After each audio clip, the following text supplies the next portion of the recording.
Sunshine, I appreciate you coming on, mate. And actually, no, Yes, I didn't ask you about Rashford. What do you make of the Rashford deal? Because they're covering, it turns out they're covering all these wages, which saves us 17 million. And there's a 30 million option to buy next summer. So in total, if he does well and we 47? sell him, so 17 million we'll get back this year because they're not paying any of his wages. Cool. And then 30 million option to buy in a year's time. So in total, around 47 million pounds it will end up making us as a club.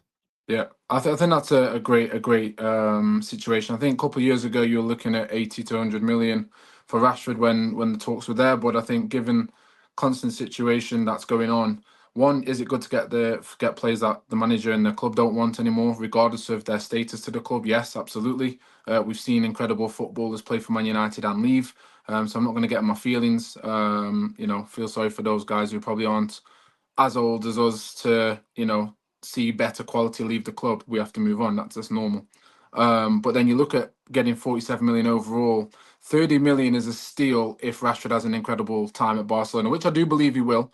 I think the pace of the league would be great. And of course, he gets to face Trent Arnold again, wearing a number 19 shirt, apparently. So if that is the case, then Trent Arnold's in for a great day and he'll do well in the El Clasico. And I think we get 30 million for him, but 47 million, Terry, for a player that still has the quality. There's no doubt about his talent and quality, but like I always say, if a player hasn't got the mentality to apply that talent in a situation that is necessary, then the talent becomes null and void. So I think he'll do great at Barcelona, a new environment, a new place for him, but also it will be good for Man United to recoup that money. The best thing about this deal, I'll be honest with you, I think is the financial side of his wages.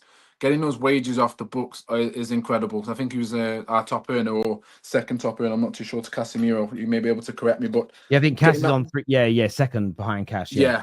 So thank you for that. Yeah, so you look at it and go, getting the top 5 earners down. Luke Shaw, I believe, maybe in there as well, which is crazy. Mason Mount. If we can get rid of those, we save a lot more money and we can do better deals. Getting players out the door is so important. Jadon Sancho next as well. So I think genuinely them taking all the wages off our hand means that selling for 30 million, even though we could probably sell him for 40 if he has a great season, is a great shout. So yeah, I'm happy with the deal. I'm happy for Rashford as well. Yeah, and there's a few people in the comments, few people on Twitter. I'll put my Twitter again. He's taking a pay cut, so it's not saving us 17 million. It's like, yes, it is saving us 17 million because we've budgeted this year in our budgets of what we can and can't spend. We have to budget the 17 million for the wages because we are essentially a secured creditor to Rashford. We are in debt to Rashford. We owe him 17 million pounds this year. His loan now means he's taking a pay cut. That's on him. He's taking a pay cut. Barca are paying all of it. Man United now don't have to give him a single penny, which means we save 17 million.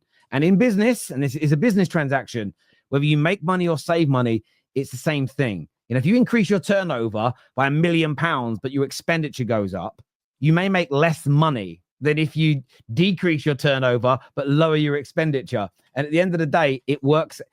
It's all about the profit and loss that the business makes. That's the real net spend here. So us not having to spend £17 million on Rashford, doesn't matter if he's getting £1 a week at Barca. We are saving 17 million pounds. But again, this is just people looking for it, especially the United fans doing it. Just again, searching for that negative all the time. It's jarring, bruv. It's jarring. It's not the most. It's not the most perfect deal in the world, but it's nowhere near horrendous, in my personal opinion. Anyway, I think we don't. I don't think we make any more money out of it. I mean, the 30 million. I think they've given him that buyout clause because they've taken the whole wage, because they know how much he saves, and because it's difficult to make money off our wages, and he's one of our top earners. Technically, you're not going to like, well, not you, because I know you'll understand, but fans won't like this, but it actually does Man United a favour, which is why I believe they've allowed the 30 million later on. Well, this is why it's important to listen to the people in the know on these things. So, for instance, Ben Jacobs gave hypotheticals because you don't know what you don't know. For sure. But he obviously talks to a lot of clubs, a lot of agents, a lot of intermediaries about deals. We may have been able to get in Bomo for less, but that might have meant shorter payment terms. So essentially, the longer your payment terms, typically speaking, the more you pay in transfer fee. Equally, if you offer cash up front, you can often get players cheaper. So if we actually had 50 million in cash, 55 million in cash, if Brentford need cash, they might go, do you know what? We'll take it because it's a sale. We have the money instantly and we can reinvest it, or we can use that money where we need to. A lot of clubs sometimes have debt issues. They might have all types of things going on. Equally, when it comes to this loan deal, United are probably a little bit frustrated. It's not an obligation to buy.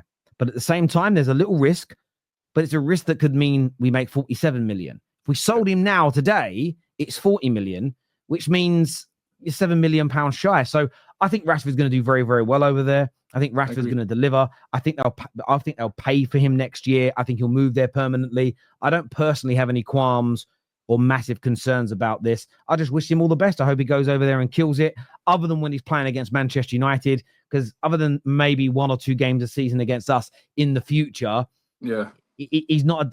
I was worried about him joining a Premier League team. I was worried. And what I will say is this on Rashford, very quickly.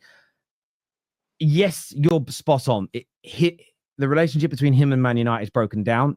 It doesn't matter how good or bad I think he is, you think he is, James thinks he is, Flossie thinks he is.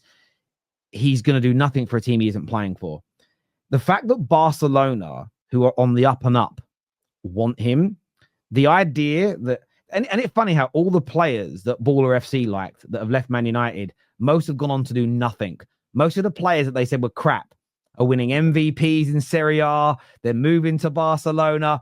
There's something in that. I will say this, Baller FC are taking one hell of a beating on this again today. I will just put that out there. Because you think about all the players that have, like the fact that like the Rashfords and the Antonys are going to end up with better moves than some of Baller FC's players. There's something interesting for me about that we've probably got to explore into on another day. But I'm game for that, bro. I'm game for that. There's something about it. Just maybe the eye test is important, but there's a difference between being good and being aesthetically pleasing. And I think a lot of people get those two things.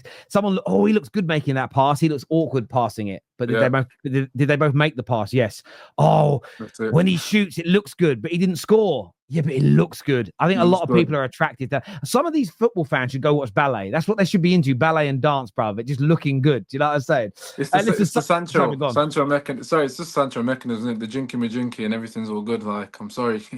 Like, yeah, that's good for five-a-side and cage football. Yeah, amazing, beautiful. Go play futsal or something. Do you know what I mean? If that's what's good. A lot of people will look at futsal players and think they can go on an 11-a-side pitch at Old Trafford and perform, and that's the blindness of them.